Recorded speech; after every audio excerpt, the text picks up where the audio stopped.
NFTs are heading into waters that traders thought they left behind long ago, with sales volume that on any given day mirrors the market in 2021.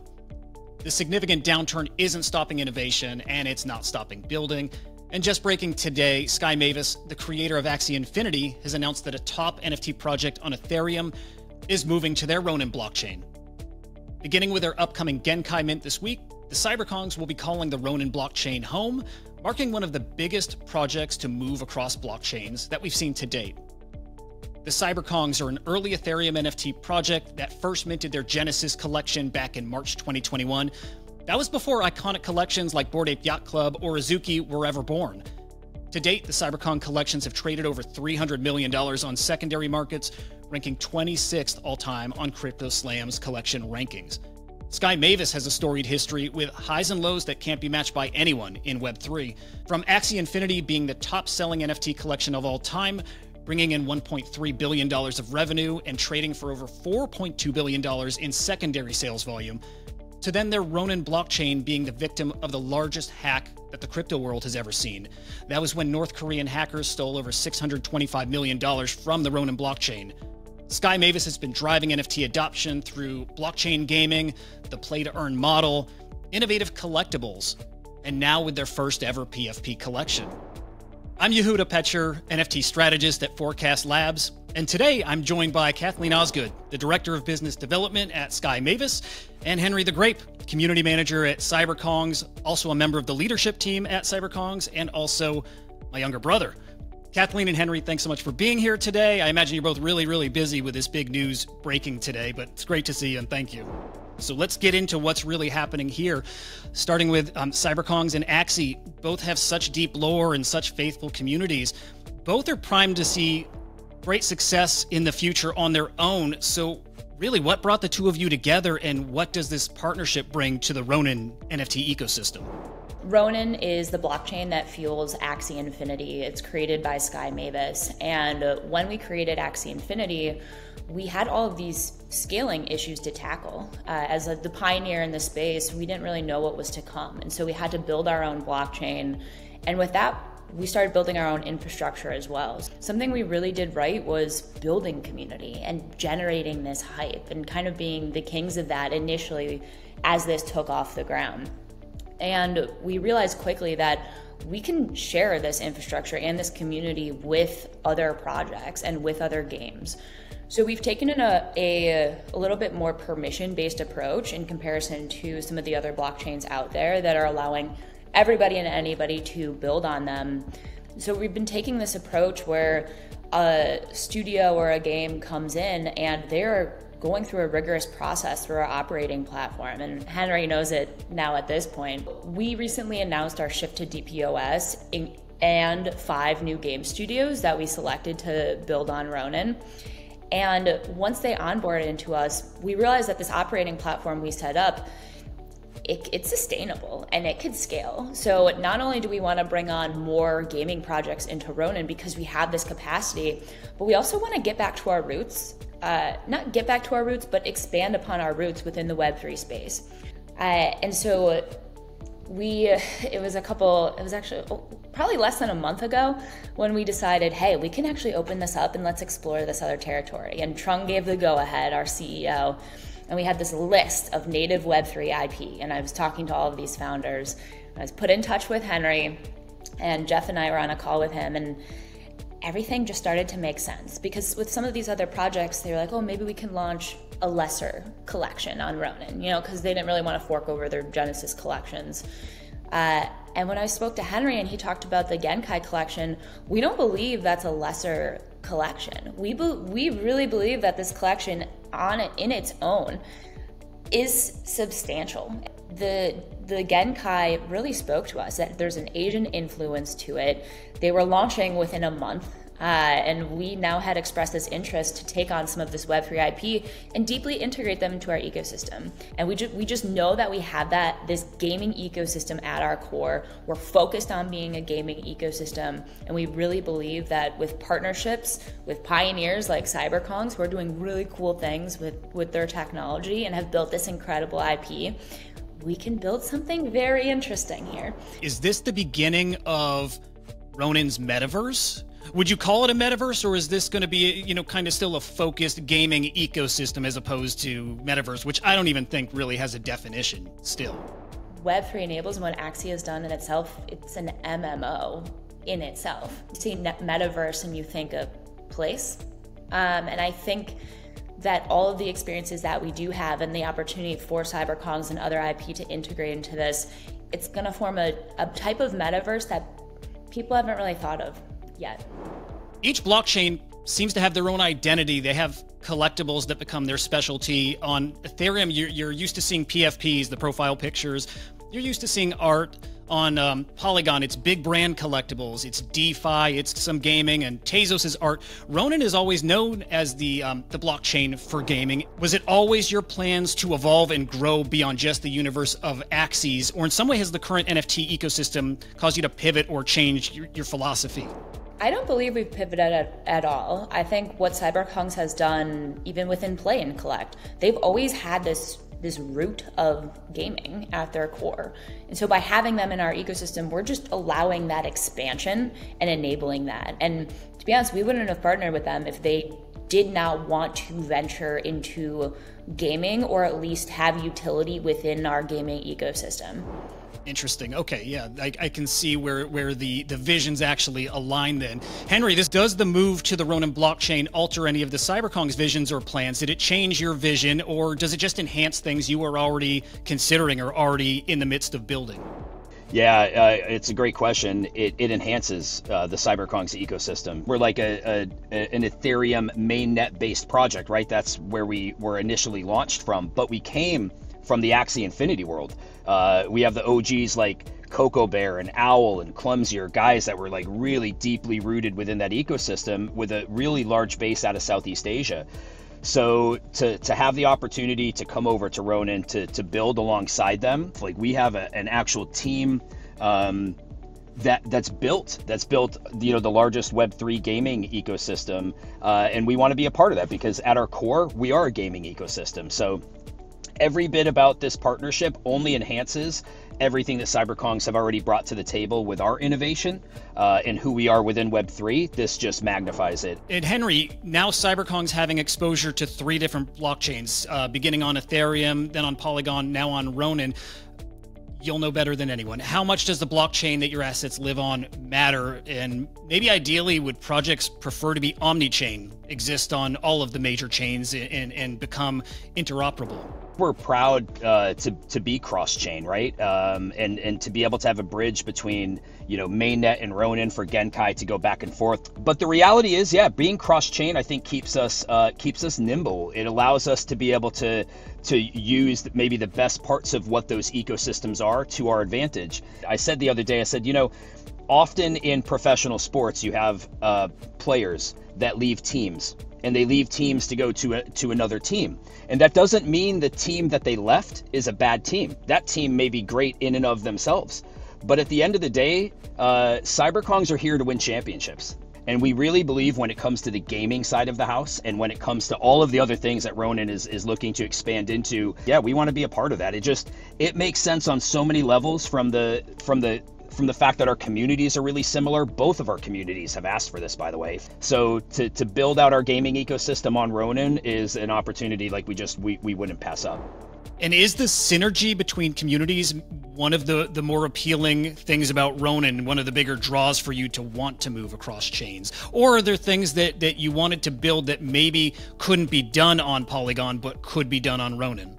I think it's such a unique ecosystem because they've been doing it for so long. Like there's nobody that's been building, and especially on the gaming side of things, as long as Ronin has, and with their deep synergy with their gaming ecosystems, like Axie Infinity. They have the contacts, they have the builders, they've got the developers, they've got the biz dev side of the house, they've got the PR side of the house, they have the marketing side of the house. So like it's almost like this suite of tools that has become available to us. Question for both of you, which is the Asian market is a key focus right now for NFT builders. The CyberKongz Genkai collection, well, the goal of it sounds like it was to expand in that region. What is it about Asia that has builders so focused on that region right now? Maybe Kathleen, if you'd like to start. When you look at how Axie Infinity got off the ground, that was in Southeast Asia. And we offered this new paradigm of gaming and asset ownership for these folks, and it spread like wildfire. Certain countries in Asia, not all of them, aren't facing the same regulatory challenges that we are here in the United States. And so by targeting some of these other countries in Asia, you're able to tap into the emerging markets. And these Asian countries have always been more prone to get excited and take on like digital collectibles first. And you see that a lot coming out of Japan. And that is a market that we have just really figured out how to tap into. So I think you're going to see a lot of these major teams like Yuga see the opportunity in Asia and kind of piggyback on what some of us have done initially and target that. And we have this massive community in Asia still. You know, this is our third bear market right now with our community, and we're going stronger than ever. You know, of course you see that drop off in players, and people may say the Asian community has, or may think that it has dropped off, but we are still going very strong within those markets. I think when in like 21, when NFTs were really starting to take off, I think a lot of that action was coming out of, like, let's say the United States, and it was coming out of Europe as far as like PFPs and the, you know, the parabolic rise in secondary pricing. But the reality was, like, Asia was there, Asia was building, and we've always seen Asia as a place that we wanted to plant our flag because we've got a large community there already. Mio, our artist, has an affinity for Japanese inspired art, so it was sort of a natural fit from that perspective. When we decided, it was about a year ago, that this is where we wanted to go, market sentiment aside, we're like, this is what we're going to build towards. This is 100% the area of the world we want to be. This is the type of art that we want to put out there. We don't just play to the secondary market and what everybody thinks your floor price is going to be a day or a week after mint. We're playing this long game. We had already been working our connections in Asia for the better part of a year, but to be able to be joined with them, it just brings so many more opportunities to the table in the future. So there's some teams that are building out Axie games. I mentioned this earlier. And there's one in particular in South Korea that created this smash hit called Anipong. And it did like hundreds of millions of downloads, 2.2 billion in revenue. And that's really what we're trying to do with having them build an Axie game. You know, and so we're really trying to create this synergistic ecosystem by going slow and picking the right partners, as opposed to everybody, you know, kind of come on board, because we know we have this potential for crossover if we do it right and it's not cannibalistic. And so you'll see a lot of our partnerships, even one coming out of India. It's called Bold, and it's a cricket-based blockchain game. And India has a population of it's 600 million under the age of 25. Like, they are prepped and primed for blockchain adoption. They've been relatively crypto friendly.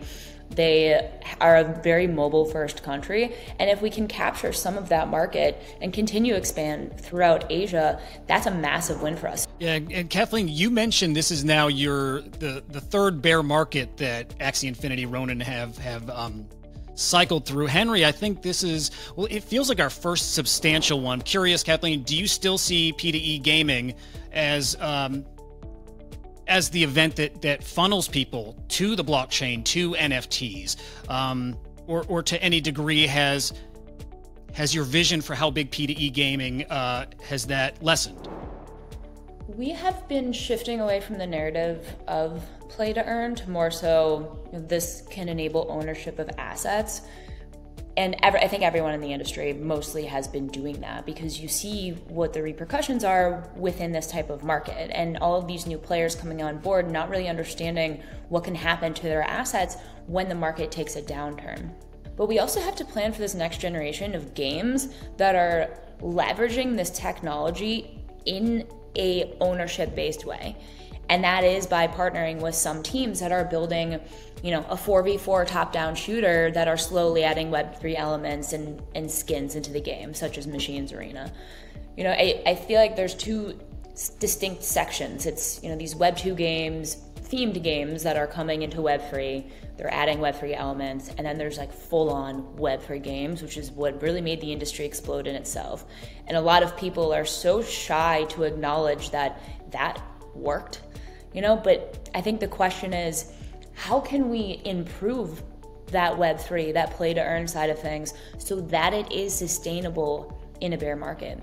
And that's by continuously improving and making a fun game. I'm sure everybody knows Owl here, but incredible engineer. He's developed the ERC-721X token that's going to be used in this launch. CyberKongz has been so progressive within their technology. Like, they really have been at the forefront of initiating this new innovation into this space. I'm glad you mentioned the ERC-721X. I do want to get into this new tech, this innovative tech, and tech that enhances security, something that's been desperately needed in the space. Both Ronin and CyberKongz have firsthand experience with the dark side of the blockchain. Starting with you, Kathleen, the Ronin blockchain was victim of the largest hack that has ever taken place in crypto. There was over $625 million worth of crypto stolen from the blockchain. Did the hack of this magnitude cause significant changes internally at Sky Mavis? And how has it impacted Axie Infinity and Ronin and just the vision going forward? Yes, this hack changed everything for us. It's an incident that led us to become a fully anti-fragile, zero-trust organization. We've implemented rigorous internal security measures to prevent future attacks. All code has been fully reviewed and optimized, and security experts have audited our entire infrastructure. The magnitude of this was significant, but the fact that we're still here and building and bringing on some of the greatest projects and builders to continue to build with us should speak volumes to people. We, of course, had the shift to DPoS. The hack itself was, it was not a technical flaw, it was rather a socially engineered hack. And what we've done by adding more validators, including ones like Google, to verify the blocks, we are in a position where we are doing everything we can to ensure that this never, ever happens again. I'm really proud of how everyone handled it, and very excited to partner with CyberKongz, who are implementing some of these new features. Like, they're forcing us to launch these ERC-721X tokens on Ronin. It enables some of these NFTs to be locked up for certain periods of time, and you can actually get really creative with that. And I just think what CyberKongz is doing is they are setting a precedent for the future as to how we evolve with NFTs. One of my favorite things in the entire NFT ecosystem is, well, it is contracts, it is token standard. Henry, I hope you can speak to a bit. I do want to touch on your experience with that dark side of this crypto world. You had your own experience with it, something that I think shaped you as a collector and trader. And I'm curious how you took that experience now as a builder with the CyberKongz into the Kongz team, and how that has impacted you and the products you're all building now. Yeah, hard to believe that was almost 2 years ago. I got phished. Things like the ERC-721X contract allows you to have an NFT in a hot wallet, any wallet, let's just say. And if, God forbid, that wallet is ever compromised, it's locked with another wallet. You don't have to lock it with another wallet, okay? But that's the safety feature of the 721X. It allows you to lock it with another wallet. And so it basically allows you, especially in a gaming environment, which obviously this is part of where we're going to go with Genkai, it allows you to have that NFT in a hot wallet to be able to play games, and still have that safety of having that asset locked by another wallet. So Discord safety, blockchain safety, it's just always been a top priority of Kongz. So to be able to bring this tech over to the Ronin side of the house, where safety is obviously a big piece of what they're doing as well, it just makes sense. I want to talk about the current NFT climate. It's rough out there in NFT land. Secondary sales have slowed down to levels we've not seen since 2021. I'm probably not alone wondering this now. If collectors are willing to mint anything new, how challenging is it to build in this market, and how important is it to still offer collectors something innovative, something new, and how rewarding does it need to be, and how soon does it need to be rewarding? Henry, that might be perfect for you to start.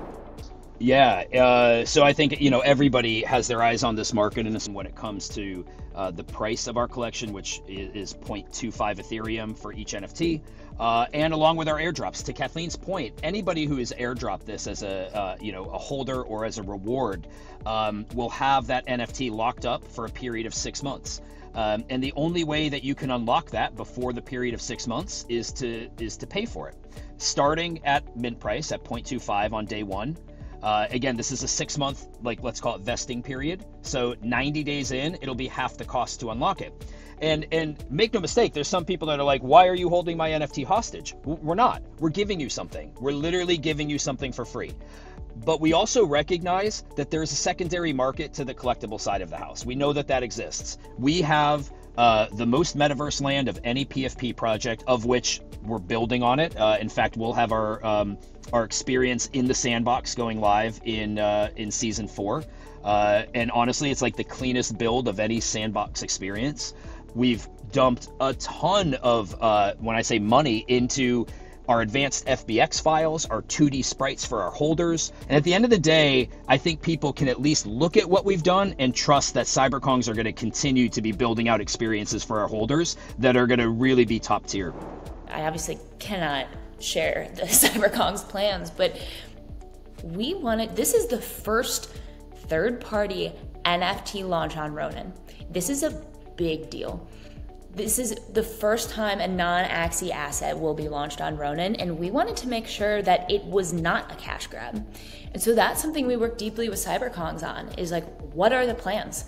I need to understand your roadmap. Where can this go? But adding Ronin into the picture, I think it just furthers what is possible with this and with this team, and expanding this IP and getting into gaming. And I would love for the Axie community members to start brainstorming, and now CyberKongz too, on where this can go, because we are open to that type of expansion. If all of a sudden we have an idea from the community that's hey, you guys should have CyberKongz land plots and integrate some assets into there, and maybe have a mini game and take from the Builders Program game. We are open to those suggestions, and we really want to work deeply with these communities who are known for giving feedback that is valuable. It's interesting to hear you really do listen to the communities and their feedback and their ideas. And do you have examples where you have built things that have been suggested by the communities, and are there avenues for the community to present these type of ideas to you? Yes, absolutely. A lot of what we have built has been based on this community back and forth. Even, Origins in itself, it is very much based on how the community reacts to things. One of our partners, initial partners, it's called Tribes. The founder, he led building communities at Scopely and King. He led community for Candy Crush and God of War and other ones. And now he's building a social MMO on Ronin. But he's also building a community engagement platform that enables individuals to participate in some aspects of the game as it's being built. The more you enable the community, the more they will give back. That's exactly what happened with Axie.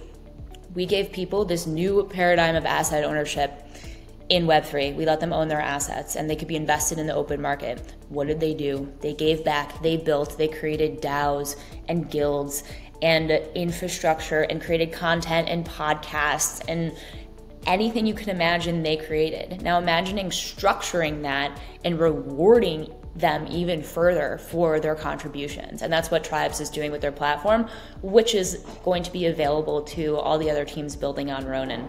Henry, the CyberKongz are a different breed, and so similar to what Kathleen said, the community's feedback is valued. Does the team take that feedback and look for ways to build it? And again, is the team always looking for new ways to integrate community ideas? Yeah, in thoughtful ways, because, community, the community has one, when I say they have one perspective, and sometimes behind the veil of a project or a blockchain, the perspective is different. This move to Ronin is feedback from our community. We know that our community is going to be jazzed about this. it didn't probably happen in the time that maybe they thought. There's probably a lot of people that thought in 2021 that we should have been looking to team up with Axies. And of course, like, it would have been awesome if this would have happened then or in 22. But the reality is, like, everybody is on their roadmap and you come together when the timing's right. The other side of it is this. Web3 in general right now, to your point about the market that you had made before, a lot of what Web3 is right now is people that are just looking for gains. And I feel like that is something that is really hard to build towards, certainly in the short term. Genesis Kongs hold the record for all-time high of a PFP on the secondary, 215 Ethereum. How are you going to meet that person's expectations? Like, the person who bought that on the secondary paid somebody else for that NFT. How are we as a project going to meet that expectation? It's a losing battle. And so many projects are faced with that, meeting the expectations of people that are in it for nothing more than secondary value. One of the things we pride ourselves on, and obviously Axies have a really deep community as well, is like, we're all building for this vision of what Web3 is going to be years from now. It takes time. Like, we're pioneers. What's on the horizon for this evolving Ronin ecosystem now with Axies and CyberKongz living under the same roof? Will we see the development of IP together? Will we see other PFP projects come over to Ronin? Maybe some that are established, whether it's from Ethereum, whether it's from, any of these other blockchains. And will we ever see art marketplaces on Ronin, or will it always be gaming focused? I think the art comes into play in relation to games, right? So that could possibly happen. I've been talking to many existing Web3 communities. Again, it comes down to, we do not want Ronin to be a lesser chain. So that is a little bit hard to get around sometimes. I think we need to step by step start working with people that have those same values as us, that have those same values of enablement and reciprocity and community and listening and being honest, and are driving towards the adoption of Web3 in a unique way that's not just like, hey, let's take all these people's money. We are not about that. We want to build a home where IP can take off, where maybe there's some massive IP that comes into our ecosystem that doesn't have a game, but can plug and play into all of these experiences that we are creating. Both teams are really excited about what we're doing. The reality is, like, CyberKongz are releasing Genkai as our next edition of IP that we want to release in a gamified manner. I think people should expect big things out of this. Not just a badass profile picture on Ronin being the first non-Axie NFT to launch on there. I think people should expect what it is I think most people are thinking when they think of CyberKongz, Ronin, play and collect, gaming. You can draw your own conclusions there. Yeah, there is much more. And look, we want to create an ecosystem. With Web3, we have this ability to create this interoperable ecosystem.